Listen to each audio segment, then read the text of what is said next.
Salut à tous et bienvenue dans l'Octogone pour cette troisième vidéo. Donc aujourd'hui, vidéo un petit peu particulière parce qu'on va s'intéresser à la division lightweight de l'UFC. C'est une des divisions les plus intéressantes et compétitives de tout l'UFC en ce moment et elle abrite également certains des combattants les plus connus de tout le sport. On va regarder ensemble qui sont les combattants dans le top 6 de cette division, quelles sont leurs caractéristiques, je vous montrerai des extraits de leurs combats précédents et finalement on verra quels prochains combats sont prévus dans les mois qui viennent. Mais avant de voir tout ça, tout d'abord, lightweight, qu'est-ce que ça veut dire ? Alors ça comprend des combattants qui pèsent entre 66 et 70 kg, ils pèsent donc tous le maximum 70 kg le jour de la pesée, mais ils pèsent la nuit du combat et durant leurs entraînements plutôt dans les 75-80 kg en fonction du combattant et se déshydratent souvent pour pouvoir peser 70 kg. L'âge des combattants varie de 30 à 36 ans, ce qui est très jeune pour une division comparé à d'autres comme par exemple celle des poids lourds où on est plus aux alentours de 37-40 ans. Pour ce qui est des nationalités des combattants, on y reviendra après, mais il y a un peu de tout, et en partant de la gauche, on peut trouver un Brésilien, 3 Américains, un combattant du Daghestan, un combattant d'Irlande et même un Néo-Zélandais. Donc pour réaliser cette vidéo, je me suis appuyé sur le classement actuel officiel de l'UFC qui est disponible sur leur site. Comme vous le voyez, vous avez les classements de toutes les catégories de poids, mais nous, celle qui nous intéresse aujourd'hui, c'est la catégorie lightweight. On va donc s'intéresser aux 6 combattants du top 6, donc en partant du bas, on retrouve Charles Oliveira, Dan Hooker, Conor McGregor, Tony Ferguson, Dustin Poirier, Justin Gaethje et enfin le champion Khabib Nurmagomedov. Sans plus attendre, on va passer au premier combattant classé 6ème mondial, Charles Oliveira. Ce combattant a 31 ans, il vient de Sao Paulo au Brésil, il a un record de 29 victoires et 8 défaites. De ces victoires, 8 sont venues par KO et 19 par soumission. Il faut savoir que Charles Oliveira a le record du plus grand nombre de soumissions dans toute l'histoire de l'UFC avec 13 soumissions, ce qui est juste incroyable et il est donc monstrueux au sol.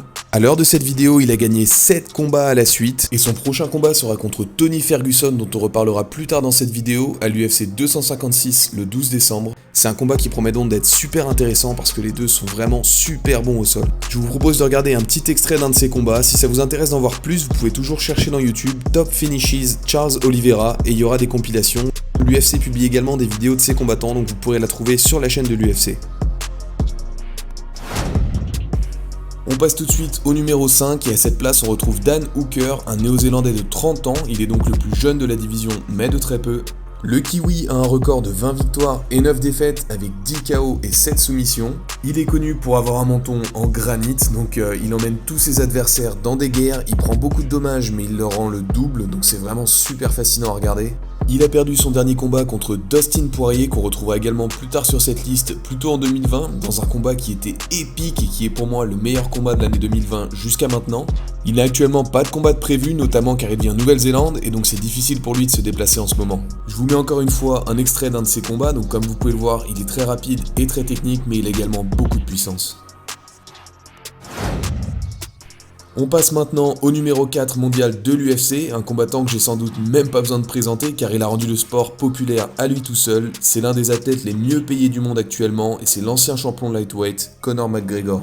L'Irlandais a 32 ans, il a 22 victoires et 4 défaites, donc 19 par KO et 1 par soumission. Donc comme vous le savez tous, Conor McGregor c'est avant tout un boxeur et un kickboxer. Il a gagné son dernier combat contre Donald Cerrone dans une catégorie de poids au-dessus de lightweight, donc maintenant il est de retour à lightweight et il veut se battre pour la ceinture. Son prochain combat sera contre Dustin Poirier à l'UFC 257 le 23 janvier, donc ce sera un rematch qui promet d'être très intéressant. Je vous mets un petit extrait du combat dans lequel il a gagné la ceinture lightweight contre Eddie Alvarez, donc je pense que ce combat et ce combo, ils ont fait le tour du monde, mais c'est toujours aussi beau à regarder. On rentre maintenant dans le top 3 de la division lightweight avec un de mes combattants préférés de tous les temps, Tony Ferguson. Tony est de loin le plus vieux du top 6, il a 36 ans, c'est 4 ans de plus que le deuxième plus vieux. Il vient de Californie, il a 25 victoires et 4 défaites, son record c'est 12 KO et 8 soumissions. Son style est très étrange, il est très imprévisible et c'est pour ça qu'il est fascinant à regarder. Il est sans cesse en train d'avancer et finit souvent par complètement étouffer ses adversaires avant de les soumettre ou de les mettre KO. Il avait gagné 12 combats à la suite avant de s'incliner face à Justin Gaethje qu'on retrouvera également plus tard sur cette vidéo. Son prochain combat, comme je l'ai mentionné avant, sera contre Charles Oliveira à l'UFC 256 le 12 décembre. Encore une fois, ne ratez pas ce combat, ça risque d'être incroyable. Je vous mets un petit extrait de son KO le plus connu en slow motion parce que ça fait plaisir. Magnifique. On arrive maintenant au numéro 2 mondial, Dustin Poirier. Dustin a 31 ans, il vient de Louisiane aux États-Unis, il a 26 victoires et 6 défaites avec 12 KO et 7 soumissions.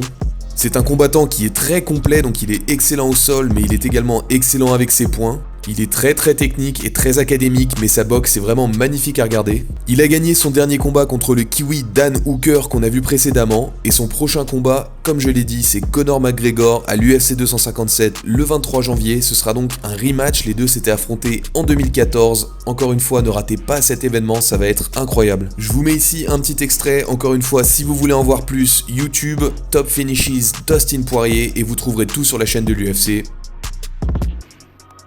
On arrive maintenant au contender numéro 1 de la division lightweight, Justin Gaethje.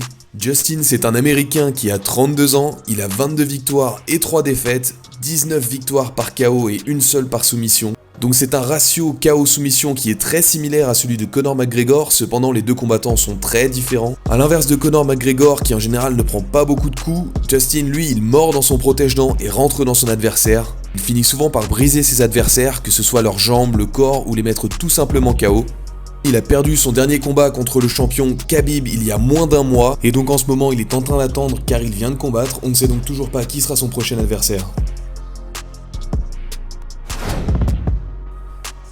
Et on finit en beauté par le haut de la pyramide, le champion, celui que beaucoup considèrent comme le meilleur combattant de tous les temps, Khabib Nurmagomedov. Le champion a 32 ans, il est originaire du Daghestan en Russie, son record est de 29 victoires et 0 défaites. C'est juste incroyable d'arriver à ce niveau et de n'avoir jamais perdu un combat. Si on regarde sa carrière de plus près et qu'on analyse tous ses combats, il n'a perdu que 2 rounds dans toute sa carrière, donc c'est presque surhumain, c'est vraiment un combattant excellent. Son record est de 8 KO et 11 soumissions.